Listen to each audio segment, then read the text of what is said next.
toujours été une lumière, mais c'est donc Dieu feu. Il m'a encouragé pendant toute une après-midi à servir.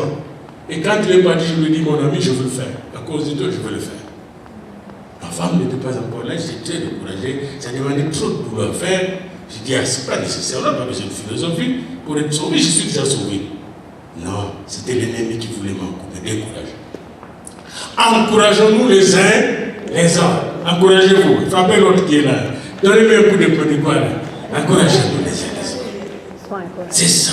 Troisièmement, les Saintes Écritures sont là pour nous corriger. Pros et pas nos mis. Pros et pas nos trocines et pas nos trocines. Quelqu'un qui n'est pas épanoui. Laissez-moi venir l'épanouissement. Quelqu'un qui n'est pas épanoui à cause de beaucoup d'erreurs dans sa vie. Il ne s'améliore pas. Comme Paul, quand il a vu Pierre, il était quelque part, puis au lieu de s'améliorer, de manger avec les autres qui étaient chrétiens, il fouillait, maintenant il se cachait quand il a vu le juif venir, alors qu'auparavant il mangeait avec les autres. Paul l'a corrigé pour l'améliorer.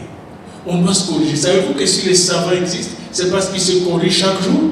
Ils corrigent chaque jour leurs erreurs, ils avancent. Pour avoir l'ampoule que vous avez ici, vous ne savez pas combien de corrections que la personne a fait. Dieu veut que tu puisses te corriger chaque jour. C'est très important, bien-aimé. Dans Proverbe 12, 1, il est dit, celui qui aime la correction, aime la science. Celui qui hait la réprimande est stupide. Aimer la correction. Même nous autres dans notre équipe, Mme Monique et Papa Michel, vous savez comment nous corrigeons les uns les autres. On se corrige. On se corrige. La correction qui vient de quelqu'un qui t'aime, c'est pour t'améliorer, te rendre excellent. J'ai vu mon père me corriger un jour. Je vous donne ce témoignage.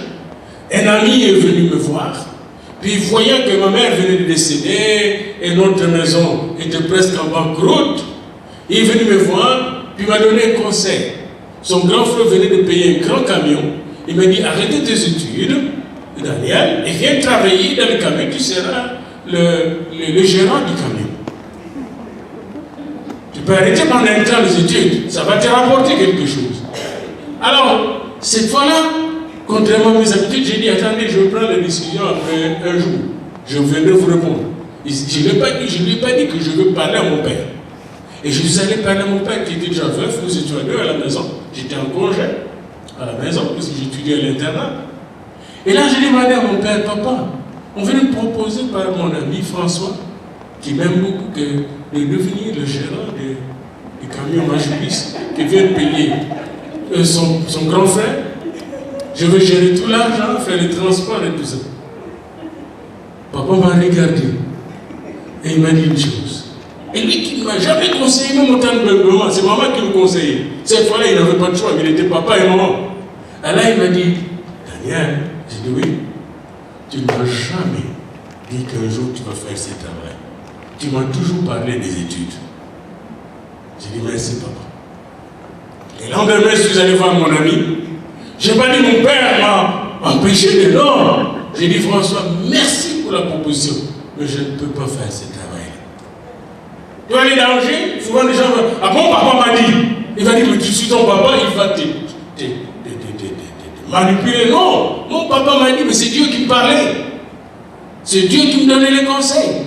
Et si j'avais suivi cette fois, ça serait la catastrophe dans ma vie. Ma vie serait un chaos. Bien aimé dans le Seigneur, nous devons nous corriger les uns les autres. Mais quand vous avez reçu le conseil de quelqu'un, gardez votre conseiller en poche. Gardez-les dans votre cœur. Ce n'est pas une unité de dire c'est tel qui m'a donné ces conseils. Mais non, prenez votre responsabilité. C'est à vous la décision. Les conseils viennent de lui, mais c'est moi qui ai décidé d'aller dire à mon ami de ne pas devenir chargé de la gestion de ces camions de transport. Un bon voleur sauterait là-dessus parce qu'il volerait l'argent, n'est-ce pas? Mais Dieu m'a dit non. Alors mon papa m'a corrigé, je n'étais pas stupide, j'ai écouté son conseil. Et un jour, quand il a vu ma femme, alors que je terminais la licence en philo, il a dit, est-ce qu'après la licence, il y a encore un grand en haut? Oui, hein, il va encore étudier. C'est lui qui a dit ça, ma femme. Attends, tu attendras longtemps, il va encore étudier. Il me connaissait mieux que quiconque. Ta mère ici, il te connaît mieux que quiconque. Ta mère que tu vois. Hein, mon fils? Bien-aimé là-bas. Avec un bon sourire, comme j'aime te voir. Et comme j'aimerais que tu sois un témoin de qualité. Alléluia, et tu le seras. Parce que Dieu le veut.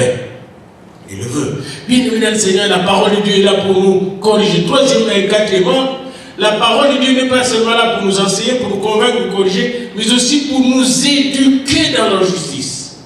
Nous éduquer dans la justice. C'est le mot utilisé pour éduquer, instruire, qu'on a traduit instruire, c'est le même mot qu'on utilise en pédagogie. Pédagogie. C'est la science de l'éducation.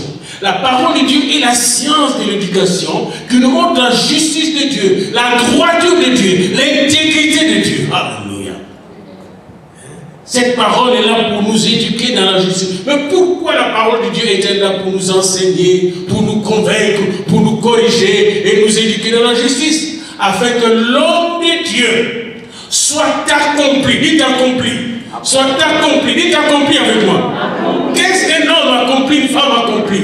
C'est une personne parfaite, une personne convenable, une personne solide, une personne qui a la stature de Christ, accompli. Dieu veut que tu sois un chrétien accompli. Dans tout ce que tu vas faire, tu seras accompli. Afin que l'homme de Dieu soit accompli dans l'amour, accompli dans la foi, accompli dans l'espérance, accompli dans tout ce que vous êtes et dans tout ce que vous faites, parce qu'avec Dieu, vous ferez des exploits. C'est la parole de Dieu qui me rend accompli, bien-aimé. Il va faire aussi la même chose pour l'église de Dieu. Il va accomplir votre église chrétienne apostolique. Amen. Il va faire la même pour l'église, pour l'enlèvement. C'est lui qui rendra l'église parfaite. La parole de Dieu. Et Dieu, pour que je sois accompli, il ne s'arrête pas, et propre à toute bonne œuvre. Et j'aime ça. Afin que l'homme de Dieu soit accompli, dans le mot accompli, c'est artios. Ils sont artistiquement bien taillés. Dieu veut que vous soyez artistiquement bien taillés. Savez-vous que Dieu c'est un potier, c'est un artiste. Il est en train de nous créer de nouveau, de nous rendre semblables à lui. C'est par sa parole. Quand je lis sa parole, il m'apprend comment aimer. J'ai aimé comme ça mon prochain hier, aujourd'hui un peu plus. Et le lendemain un peu plus. J'ai pardonné comme ça un peu plus, un peu plus, un peu plus. Et finalement, un jour quand je le verrai, je serai tel qu'il est. Alléluia. 1 Jean 3, je serai tel qu'il est. Afin que l'homme de Dieu soit accompli et propre, c'est-à-dire capable de toute bonne œuvre.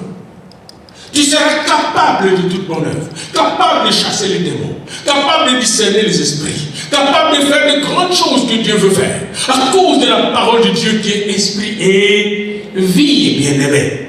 Alors, qu'est-ce que nous devons faire maintenant? Voilà ce que le Seigneur m'a demandé de faire. Il m'a dit, allez dans l'Apocalypse 10 et demandez à toute l'église cette semaine de lire l'Apocalypse 10. Lisez l'Apocalypse 10, même 10 fois, 20 fois 7. Qu'est-ce que Dieu nous demande là?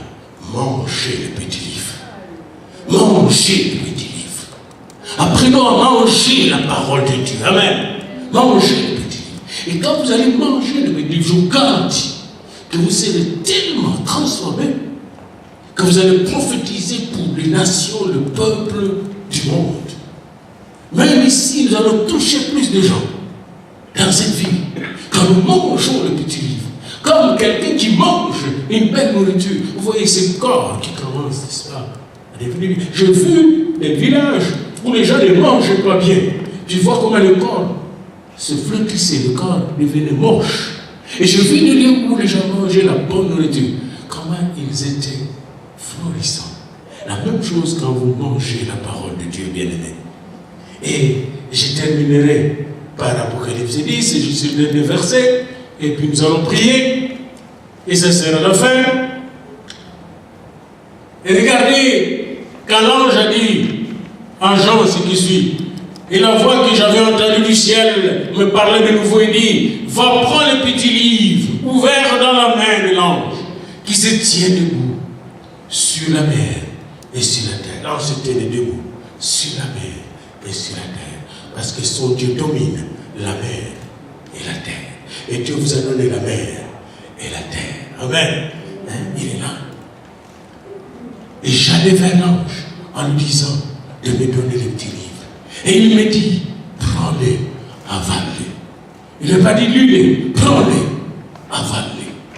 Prends-les, avale-les. Il sera amer à tes entrailles. Mais dans ta bouche, il sera doux comme du miel. Je n'ai pas le temps d'approfondir ces concepts-là, mais il y a des corrections. Il y a des prophéties de la fin des temps, des tribulations qui vont arriver. Ça, c'était pas mal. Mais il y a aussi le plan merveilleux de Dieu, Jésus qui vient de la gloire, la nouvelle Jérusalem. Tout c'est tout dans le petit livre. Amen. J'ai pris les petits livres.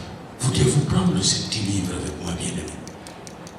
J'ai pris les petits livres. J'ai pris la parole de vie.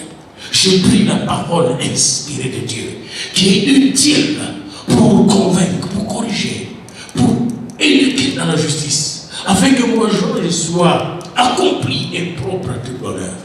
J'ai pris le petit livre de la main de l'ange et je l'ai avalé. Il fut dans ma bouche tout comme du miel. Mais quand je lui avalé, mes entrailles furent remplies d'amertume. Puis on me dit, il faut que tu prophétises de nouveau.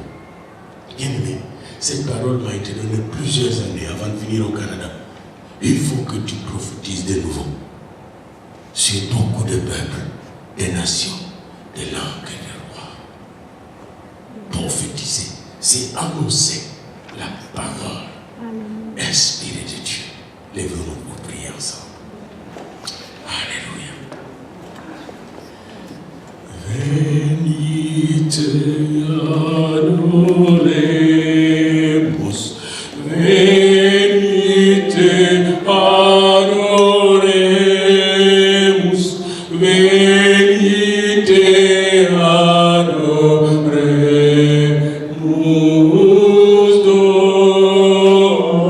Dominum. Celui qui est venu et qui viendra bientôt s'appelle la parole de Dieu. Il est l'inspiration même de la parole écrite.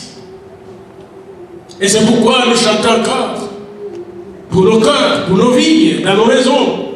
Venite adoremus, venite adoremus, venite adoremus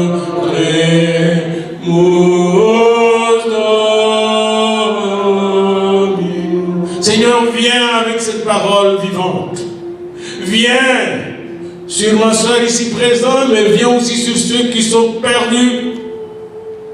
Et dont certains, tu me les as montrés encore aujourd'hui en vision, Seigneur. Va les toucher comme tu m'as touché avec ta parole. Car elle est esprit et vie. Qu'ils soient touchés par ta parole qui est comme du feu, qui brûle et consume tout ce qui est de l'ennemi et allume à nous les ailes et la joie du Seigneur. Viens, Seigneur, avec ta parole qui est comme un marteau, qui change le cœur du pierre en cœur de chair. Viens avec ta parole qui est esprit et vie, Seigneur. Cette nourriture spirituelle que tu nous donnes autant convenable. Seigneur, merci pour la force que tu vas donner à mes soeurs et mes frères ici présents de manger ta parole. Tu nous as recommandé de manger Apocalypse 10 cette semaine, de manger ces chapitres jusqu'à ce que nous serons des mangeurs de ta parole. Seigneur, merci parce que ton Saint-Esprit va nous aider à le faire et à devenir des gens qui mangent, digèrent et consomment ta parole. Soyez bénis, mes bien-aimés, et que la parole de Dieu habite abondamment dans vos cœurs, dans vos vies, dans vos maisons, dans vos entreprises. Au nom de Jésus. Amen. Amen. Alléluia.